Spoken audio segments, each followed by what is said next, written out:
그는 시냇가에 심은 나무가 철을 따라 열매를 맺으며 그 잎사귀가 마르지 아니함 같으니 그가 하는 모든 일이 다 형통하리로다. 하나님, 우리로 하여금 주의 생명의 뿌리 내리게 하시고 하나님의 은혜 중에 거하게 하시다가 오늘 또 여전히 하나님 앞에 나와 이렇게 영광을 돌리게 하시니 참으로 감사합니다. 아버지 집에 거함에 놀라운 감격과 축복을 누리게 하시고 또 하나님 앞에는 영광이 되게 하옵소서. 우리 주 예수님의 이름으로 기도하옵나이다. 아멘. 사랑하는 하나님, 아버지의 크신 사랑에 깊은 감사를 드립니다. 코로나로 어려운 시기지만 추석 연휴를 잘 보내고 건강하게 주님 앞에 나와 예배드릴 수 있게 하심을 감사드립니다. 주님, 저희들은 지난 연휴 동안 가족과 친지와 이웃과 즐겁고 행복하게 생활하였지만 주님을 알지 못하는 가족들에게, 친지들에게 복음을 전하지 못하였음을 용서해 주시고 복음을 전할 수 있는 강하고 담대함을 주시옵소서. 사랑해 주님, 우리 교회를 주님의 뜻 가운데 이곳에 세워주심을 감사드립니다. 말씀이 살아있고 복음의 사명을 다하는 행복을 감당하는 교회, 하느님의 사랑을 전하는 아름다운 교회가 되도록 축복하여 주시옵소서. 사랑하는 하나님, 지금 우리는 코로나 바이러스로 인하여 일상생활에 혼란스러움을 겪고 있고 국가 경제도 어려움을 겪고 있습니다. 전염병이 더 이상 확산되지 않도록 도와주시고 이를 위해 수고하는 의료진들과 연구진들에게 힘과 능력을 주시고 현재 처해 있는 모든 어려움을 잘 극복하고 국민들이 안정을 찾고 생활할 수 있도록 도와주시옵소서. 하나님, 우리 담임 목사님 많은 사역을 감당하실 때 영육간에 건강 지켜주시고 지치지 않게 하시며 지혜롭고 능력 있게 생명을 살리는 말씀을 전하도록 축복하여 주시옵소서. 유튜브를 통해 말씀을 보고 듣는 사람들이 주님이 살아계심을 믿고 변화된 삶을 살아가도록 축복하여 주시옵소서. 감사드리며 예수님의 이름으로 기도드립니다. 아멘. 주님 다시 오실 때까지 나는 이 길을 가리라. 좁은 문 좁은 길 나의 십자가 지고 나의 가는 이 길 끝에서 나는 주님을 보리라. 영광의 내 주님 나를 맞아주시리. 주님 다시 오실 때까지 나는 일어나 달려가리라. 주의 영광 온 땅 덮을 때 나는 일어나 노래하리.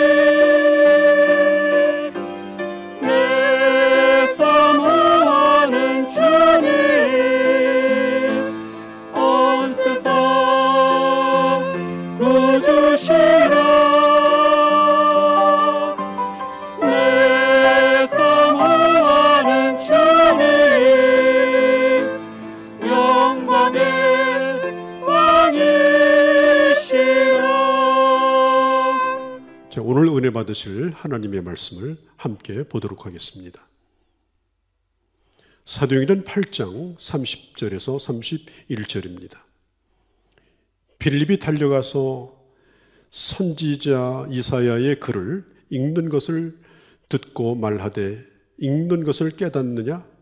대답하되 지도해 주는 사람이 없으니 어찌 깨달을 수 있느냐? 빌립이 청하여 수레에 올라 같이 앉으라 하니라. 아멘.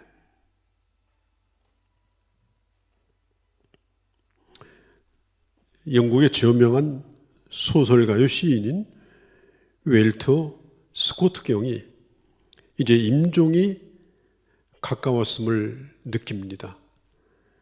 그리고 그의 가족에게 이렇게 말합니다. 내가 지금까지 살아온 것은 하나님의 은혜다. 그리고 그의 사위에게 책을 읽어다오 이렇게 말합니다. 그때 사위가 묻습니다. 무슨 책을 말씀하십니까? 스코트 경은 말합니다. 이 세상에 진정한 책은 성경밖에 없지 않느냐. 성경 요한복음 14장을 읽어달라. 사위가 성경을 읽자 이 스코트는 평화로운 미소를 지으며 말했습니다. 이 성경이야말로 큰 위안이요 소망이다. 성경은 하늘에서 보낸 한 통의 편지니 너희는 항상 가까이 하라. 보이스 비 앰비션, 젊은이여 야망을 가지라. 이 널리 알려진 이 말은 19세기에 세계적으로 유명한 식물학자이며 농학자였던 미국의 윌리엄 클라크 박사의 말입니다. 그가 매사추세츠 주립 농과대학 학장이었었는데 그가 1876년 7월 달에 일본 삿포로 농림대학의 초대 교장으로 취임을 합니다. 그의 일행이 처음 일본에 도착했을 때 유난히도 큰 짐을 보면서 그 장학관이 묻습니다.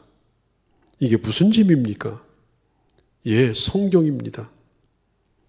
우리 학교에서는 성경을 가르칠 수 없는데요. 그때 클라크 박사는 이렇게 말합니다. 그럼 돌아가겠습니다. 돌아가겠다는 말에 크게 당황한 이 장학관은 강의 시간은 말고 다른 때 가르치시면 되겠습니다. 그래서 그는 학생들에게 농업 기술을 전수하면서도 틈틈이 하나님의 말씀을 통해서 인생에는 꿈이 있다. 하나님의 뜻이 있다라고 가르쳤습니다. 그리고 그가 마지막 임기를 마치고 고별사에서 그가 말합니다. 젊은이여, 야망을 가지라. 유명한 말이죠. 지금도 일본의 삿포로 농과대학 교정에는 그의 동상에 이 세계적인 명언, 그게 아직도 남아 있습니다. 여러분, 성경에는 놀라운 세계가 있습니다. 어떤 사람에게는 성경이 문자일지 모르고 어떤 사람에게는 재미있는 스토리일지 모르지만 하나님의 말씀 속에는 오묘한 하나님의 세계가 거기에 있습니다. 모차르트의 악보를 보고 어떤 사람은 콩나물로 보지만 그런 어떤 사람은 그 악보 속에 숨겨져 있는 놀라운 음악의 세계를 찾아냅니다. 어떤 인디언 부족의 하루는 개가 쌍둥이를 낳았습니다.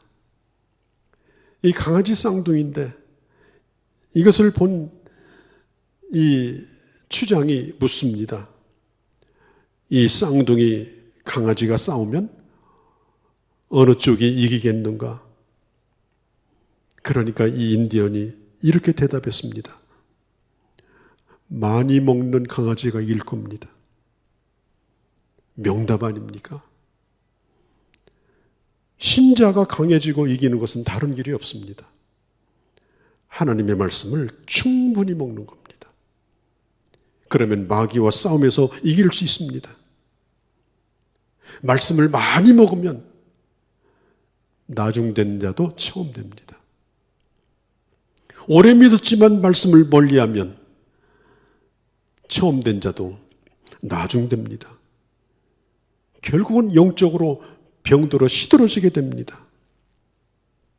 신자가 믿음 생활에서 승리할 수 있는 길은 에베소서 6장 17절에 보면 하나님의 말씀, 성령의 권못 말씀이라고 했습니다.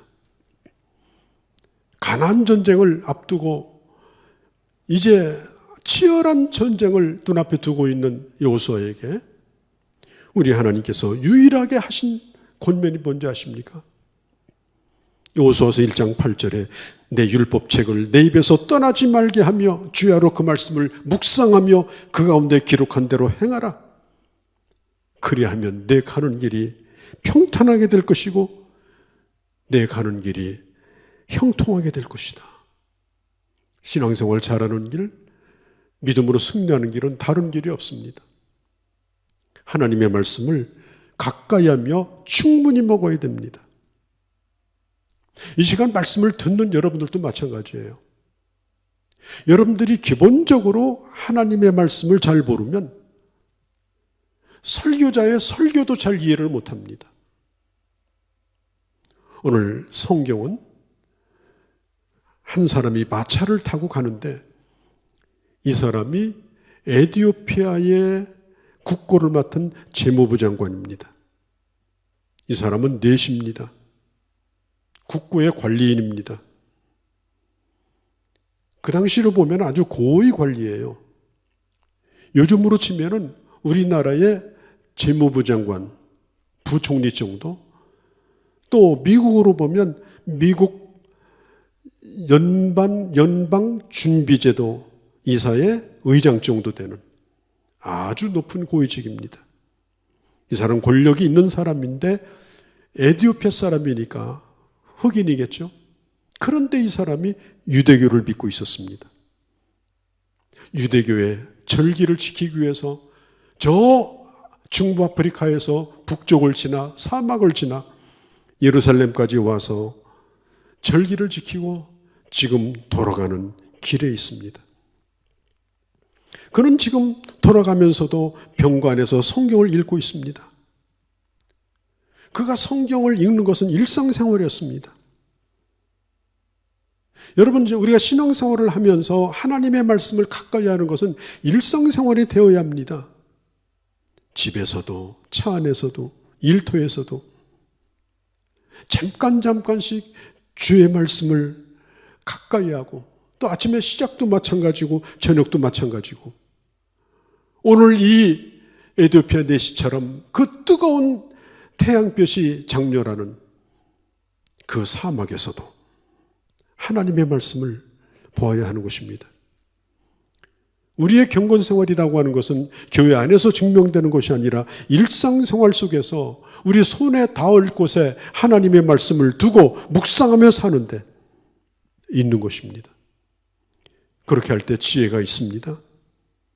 다른 사람보다 탁월하게 살아가는 능력을 공급받습니다. 중국에 나온 유명한 석학인 이모당 박사, 그 이모당 선생은 그가 기독교로 개종을 하면서 그는 이런 간증을 합니다. 내 책상 위에 언제나 성경이 놓여 있었다. 나는 성경을 읽음으로 이교도에서 기독교로 개종을 하였다.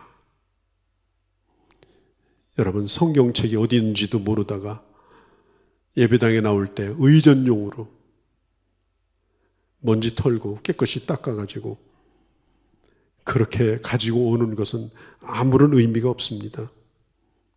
우리의 일상의 삶 가운데 하나님의 말씀을 보아야 될 줄로 믿습니다.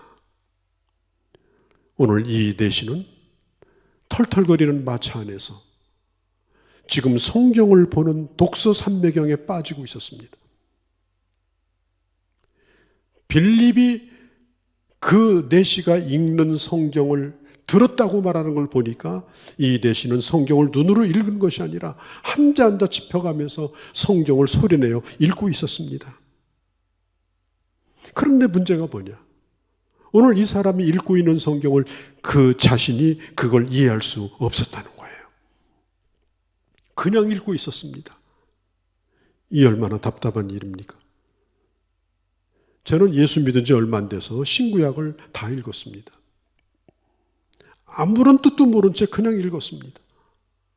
읽고 나니까 성경책에 대한 궁금증이 더 커졌습니다. 그래서 교회 가서 누군가를 붙들고 물었습니다. 이건 왜 이렇죠? 이게 무슨 뜻이죠? 이해가 되도록 논리적으로 설명 좀 해주세요.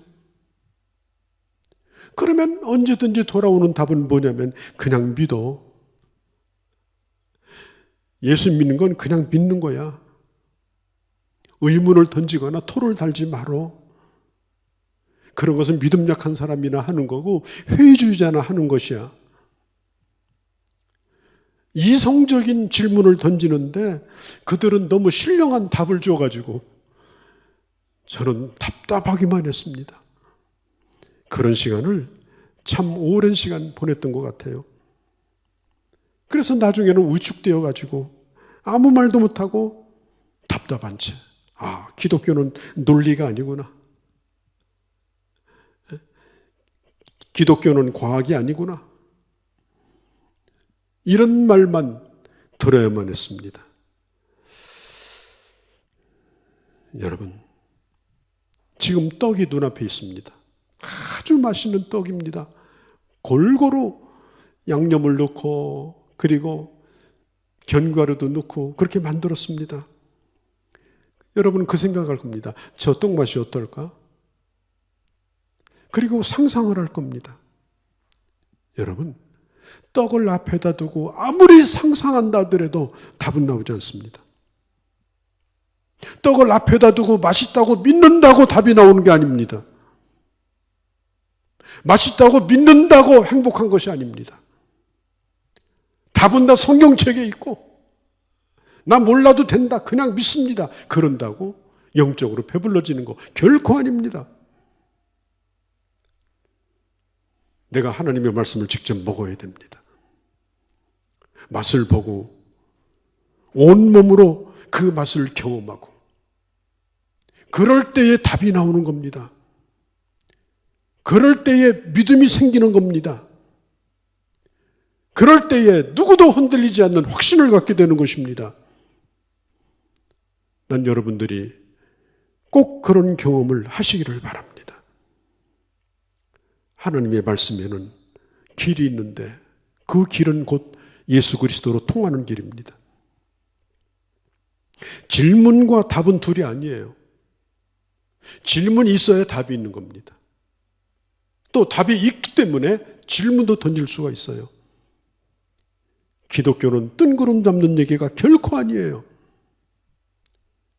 성경을 보며 질문을 던지면 반드시 주님이 답을 주시게 돼 있어요.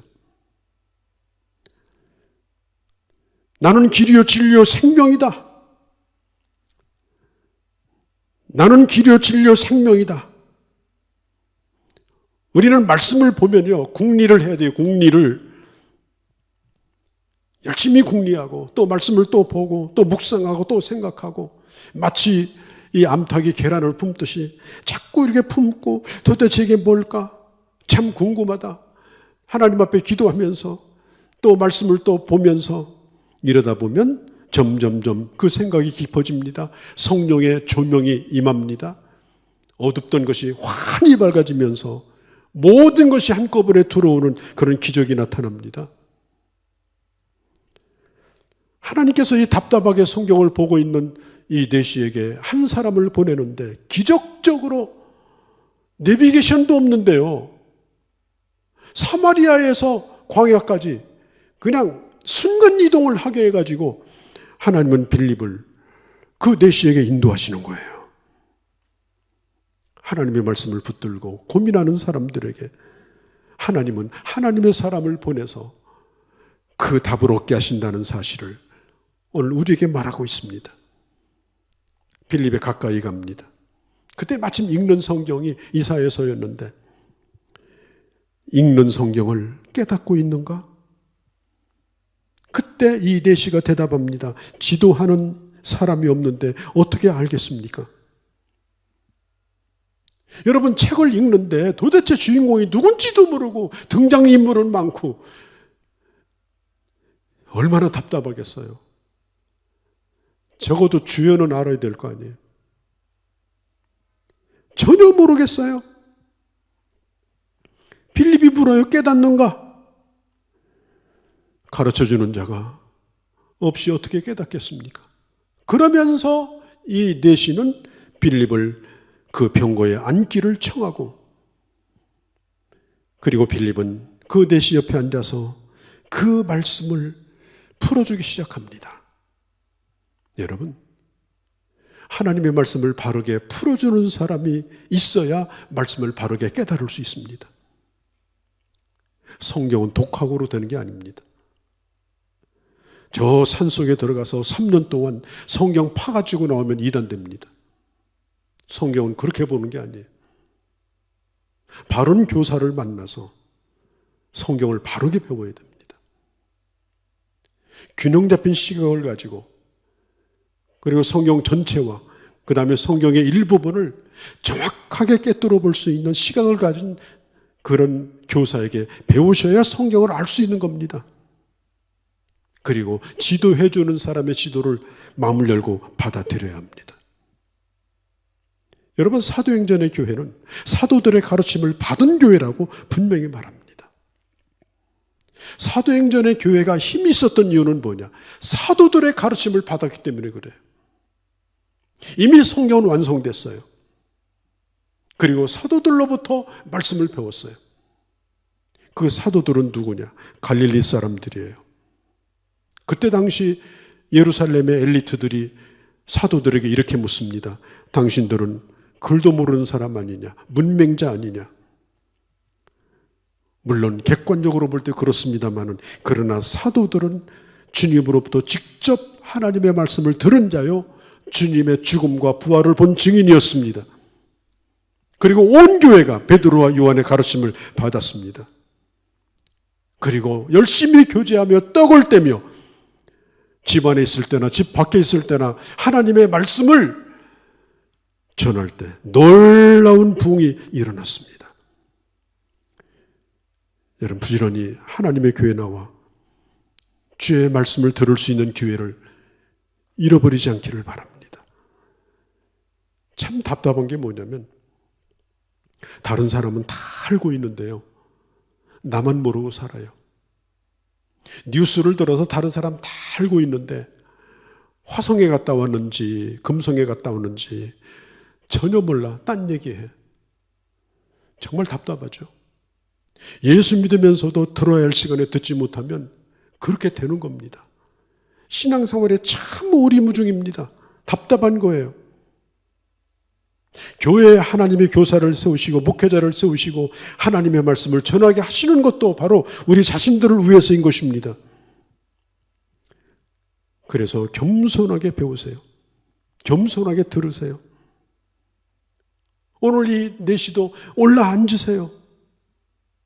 올라 앉아서 내게 말씀을 좀 가르쳐 주세요. 이 사람은 지금 어마어마한 권력을 가진 온갖 장식된 그 마차에 앉아 있고, 그리고 이 빌립은 오랜 사막의 여행으로 남루에 있는 나그네에 불과했지만은, 그러나 이 에티오피아 내시는 그를 초청한 겁니다. 거기에 축복이 있는 거예요.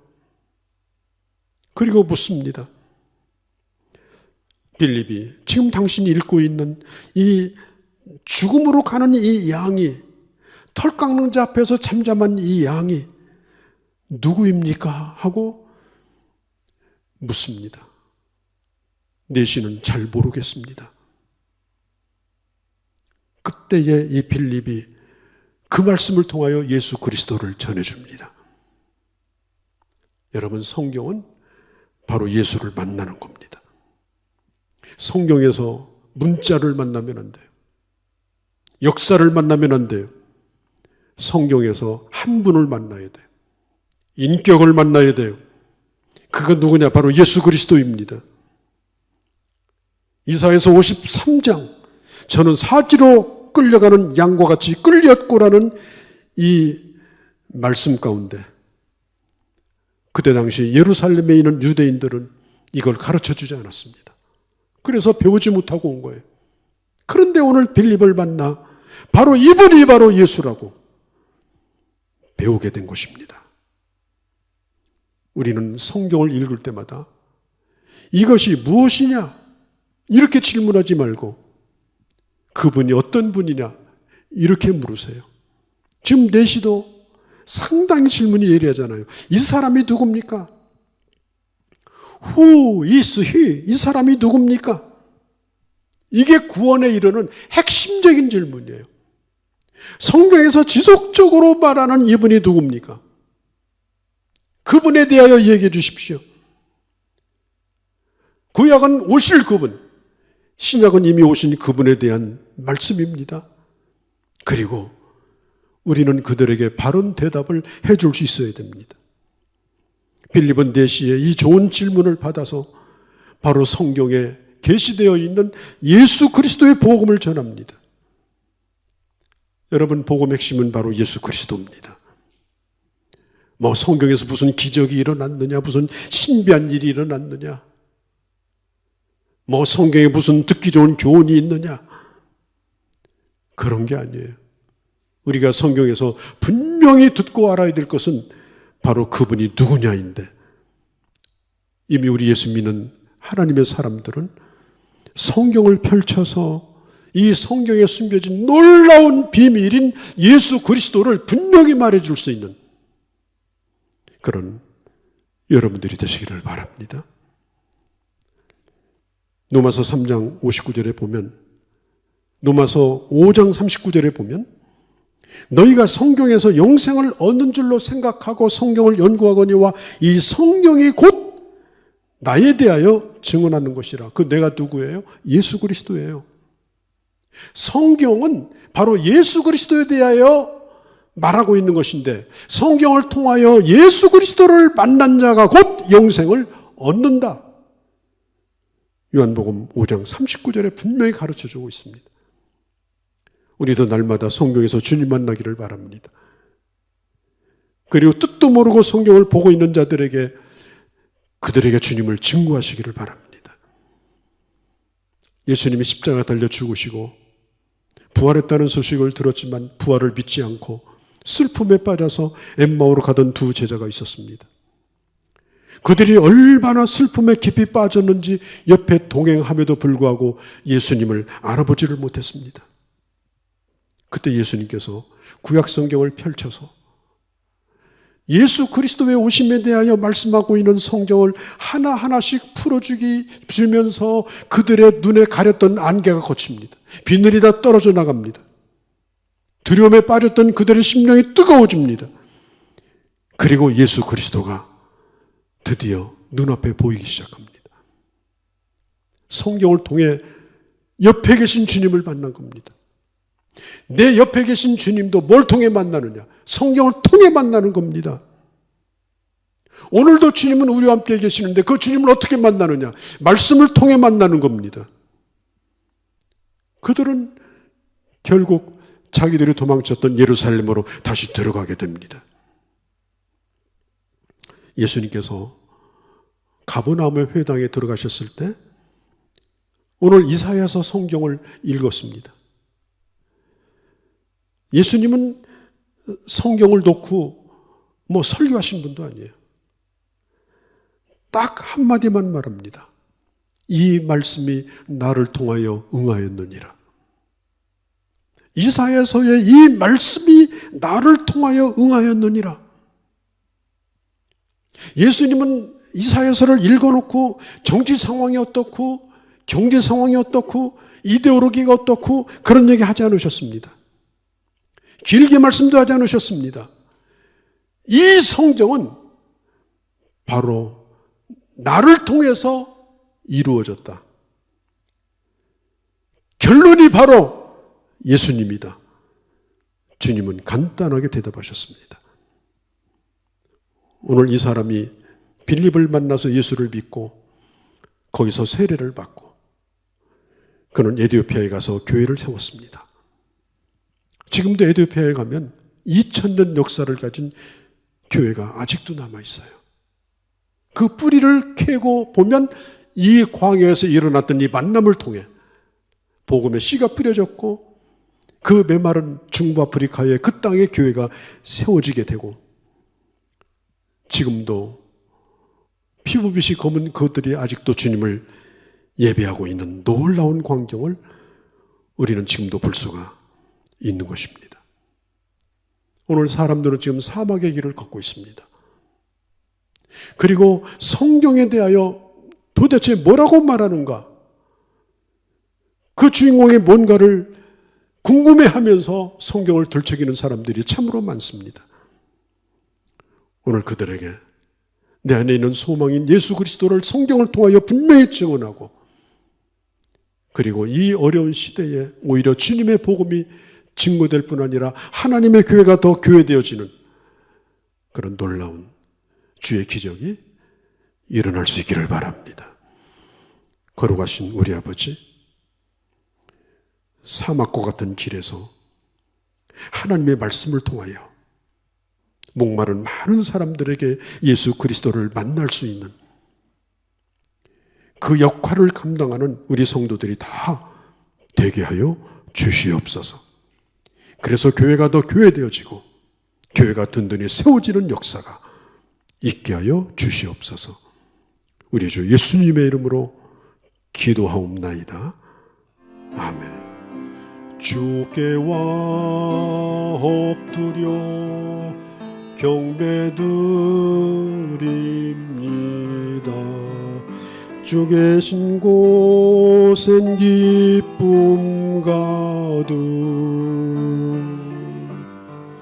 무엇과도 누구와도 바꿀 수 없네. 예배드림이 기쁨 됩니다. 주께 와 엎드려 경배드립니다.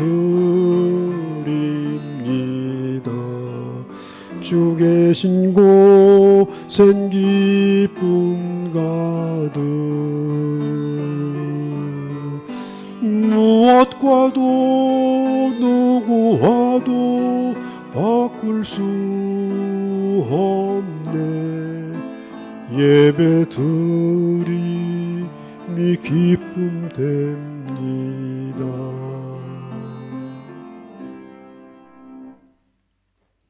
우리 주 예수 그리스도의 은혜와 하나님 아버지의 극진하신 사랑하심과 지금도 저희들 가운데 함께 하시는 성령의 역사하심이 메마른 광야 가운데 뜻을 알지 못하여 방황하는 자들에게 성경의 주인공이신 예수 그리스도를 증거하며 다시 한번 이 땅에 복음이 꽃 피어지기를 소원하고 하나님의 은혜를 간직하고 돌아가는 주의 자녀들 머리머리 위에와 이 땅에 있는 교회들과 내 조국 대한민국과 모든 열방 가운데 이제로 영원히 함께 계실지어다.